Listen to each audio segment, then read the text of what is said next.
Food taste में आपका स्वागत है। आप सभी के लिए एक साउथ इंडियन रेसिपीज की सीरीज लेकर आ रही हूँ। आज मैं आप सबके लिए आलू का मसाला लेकर आई हूँ जो डोसे के साथ में खाते हैं। तो चलिए रेसिपी स्टार्ट करते हैं। सबसे पहले पैन में 1 टेबल स्पून ऑयल डालें। बहुत कम चाहिए, इसमें ज्यादा नहीं चाहिए ऑयल।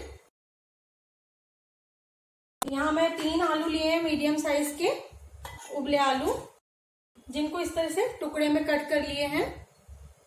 कोई टुकड़ा बड़ा है, कोई छोटा है, इस तरह से इसको कट कर हाथ से मैश करके रख लें। तेल को गर्म होने दें, उसके बाद हम इसमें मसाले डालेंगे। सबसे पहले इसमें आधी टीस्पून राई डालेंगे। यहाँ बारीक राई ली है मैंने, आपके मोटी हो तो मोटी भी आप ले सकते हैं। आधी टीस्पून राई को पहले अच्छी तरह से पकने दें, नहीं तो बिटर सा टेस्ट आएगा उसका। राई चटकने लगी, गैस की फ्लेम को स्लो ही कर दें और इसमें आधी टीस्पून धुली उड़द की दाल, इसको थोड़ा सा लाल होने दें। इसको दाल थोड़ी सी लाल हो चुकी है। इसके साथ ही इसमें 1 हरी मिर्च, 10 से 12 करी पत्ते और साथ ही साथ इसमें 1 मीडियम साइज का प्याज कटा हुआ। एकदम बारीक चॉप नहीं करना है, थोड़े बड़े पीस करने हैं इसके प्याज के।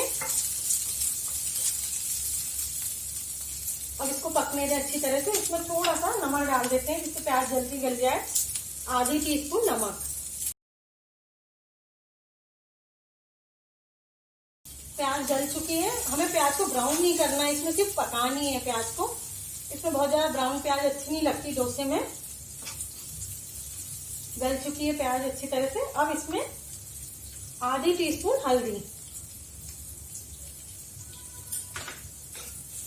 बस हमें कलर देना आलू में, बहुत ज्यादा इसमें मसाले वैसे भी नहीं डलते हैं। और यहाँ ये उबला हुआ आलू मैश किया हुआ। कुछ आलू मैश किए हुए हैं, कुछ थोड़े टुकड़े में हैं। इनको अच्छी तरह से मिला लें। ये अच्छे से एक साथ हो चुका है। अब इसमें बहुत थोड़ा सा पानी के छींटे मार रहे हैं, बस थोड़ा सा, बस 1 टेबल स्पून बस। और इसको कवर करके 1 से 2 मिनट पकने दें। 1 से 2 मिनट बाद चेक करते हैं।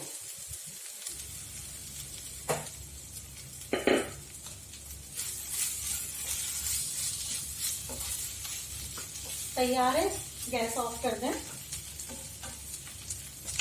और थोड़ा सा इसमें एक बार हरा धनिया पहले मिला लें इसमें आलू में, बाकी हम ऊपर से गार्निश करेंगे। सर्विंग बोल में निकाल लेते हैं। सर्विंग बोल में निकाल के अब इसको हल्का सा धनिया डाल के इसमें गार्निश कर दें। ये सर्व करने के लिए तैयार है डोसे का आलू मसाला। यदि आपको मेरी रेसिपी सही लगे तो इसको लाइक, शेयर, कमेंट्स और सब्सक्राइब और बेल आइकन को प्रेस करना ना भूलें। Thank you.